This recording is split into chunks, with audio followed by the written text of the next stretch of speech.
Hello sorcière, bienvenue dans cet épisode de Graines de magie, qui sont des petits épisodes très courts où je viens te donner l'essence de certains conseils de sorcière que tu peux appliquer tout de suite dans ta pratique. Et aujourd'hui, j'ai envie de te parler de lithothérapie et notamment, je vais te donner 3 pierres que j'aime personnellement particulièrement pour travailler autour du chakra racine.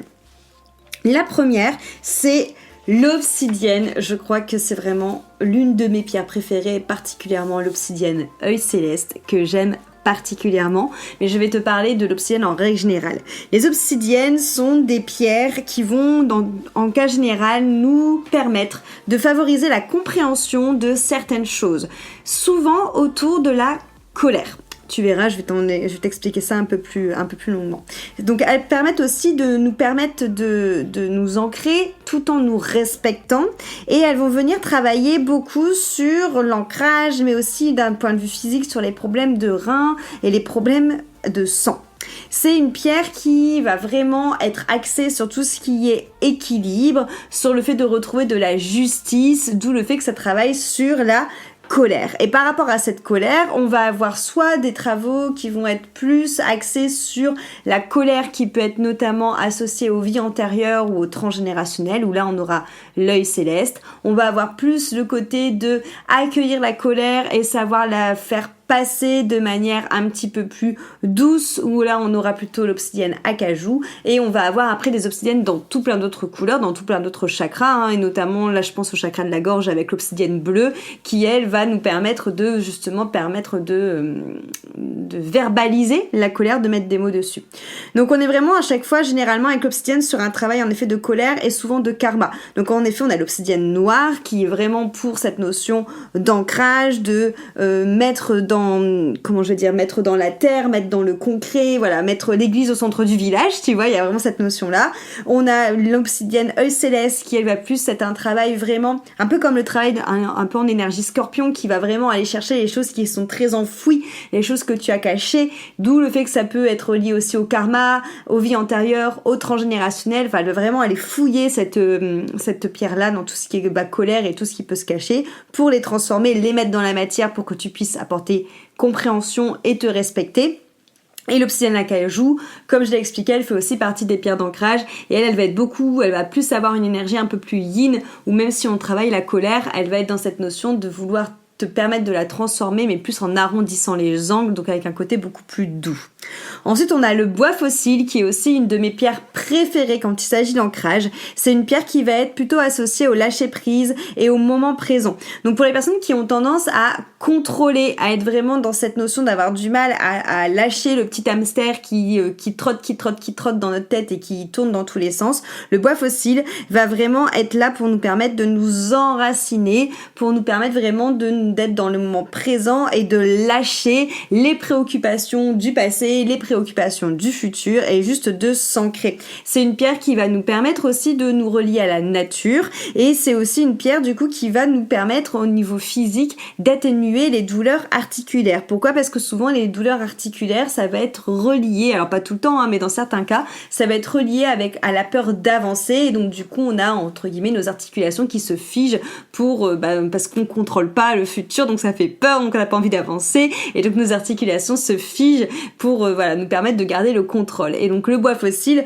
va nous permettre justement de calmer cette peur d'avancer, de revenir dans le moment présent pour te montrer que ici et maintenant, il n'y a pas de quoi avoir peur, que tu peux te détendre la nouille, qu'il n'y a pas de danger de mort, et donc du coup tu vas pouvoir lâcher et donc t'ancrer et pouvoir avancer.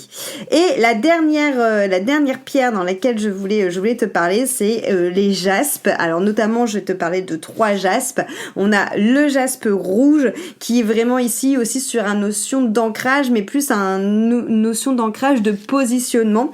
Notamment, c'est une pierre qui va vraiment nous aider à nous permettre de prendre notre place, et qui va beaucoup agir sur tout ce qui est problème de vessie ou de prostate. C'est notamment une pierre qu'on va beaucoup en effet conseiller lorsqu'il y a des problèmes de prostate, des cancers de la prostate par exemple chez les hommes. C'est une pierre qui empêche la vampirisation, mais on a plusieurs jaspes qui vont être liés à l'ancrage. Par exemple, on a aussi le jaspe polychrome qui lui va plus être dans cette notion de te permettre d'harmoniser la matière, d'être à l'aise avec la matière, parce que des fois on arrive, qu'on a du mal à s'incarner, qu'on a du mal à être dans la matière, qu'on a du mal à faire un avec notre incarnation. Et le jaspe polychrome nous permet vraiment d'harmoniser tout ça, et nous permet vraiment d'harmoniser avec cette matière. Et on va voir le jaspe sanguin aussi. Le jaspe sanguin, faut savoir que, pour sa petite histoire, le jaspe sanguin, il va vraiment travailler cette notion de transgénérationnel et de racines, donc vraiment aller chercher dans ce qui est chakra racine, les racines familiales, tu vois, vraiment dans tout ce qui est systémique. Donc c'est un très bon travail si on veut travailler sur le transgénérationnel. Et le jaspe sanguin tire son nom donc elle est verte, elle a des petites gouttes, comme des gouttes de sang qui est tombée dessus, et on dit que c'est la pierre qui avait au pied de la croix lorsque Jésus a été crucifié. Et donc du coup, ça a vraiment ce lien-là, et donc c'est vraiment aller rechercher l'essence et aller rechercher du coup les racines. Bon voilà, je vais quand même vite fait t'en reparler de deux autres qui sont hyper importantes pour moi. L'hématite, qui fait partie de l'ancrage et qui là va vraiment travailler sur la circulation sanguine, notamment pour nettoyer le sang, et donc du coup qui va beaucoup pouvoir être une pierre qui va assister les personnes qui sont anémiées ou les personnes qui sont fatiguées. Donc elle est vraiment dans cette notion de permettre de remettre les énergies usagées en terre, l'hématite. Et il y a vraiment cette notion aussi de force. Elle permet de passer à l'action et d'entreprendre beaucoup.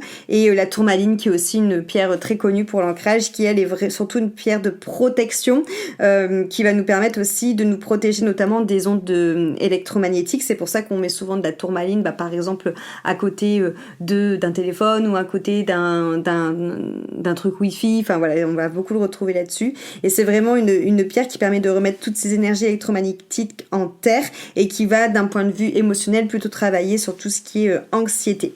Voilà, j'espère que ce petit guide des pierres du chakra racine t'inspirera et que ça te donnera envie peut-être d'adopter quelques bébés pierres, et on se retrouve très vite pour un prochain épisode. J'espère que cette graine de magie te sera utile pour justement faire planter de nouvelles choses au niveau de ton bien-être, de la sorcellerie au quotidien. Merci pour ton écoute, et si tu penses que cet épisode peut servir à quelqu'un, je t'invite à le partager ou à venir y mettre un joli commentaire ou une jolie note.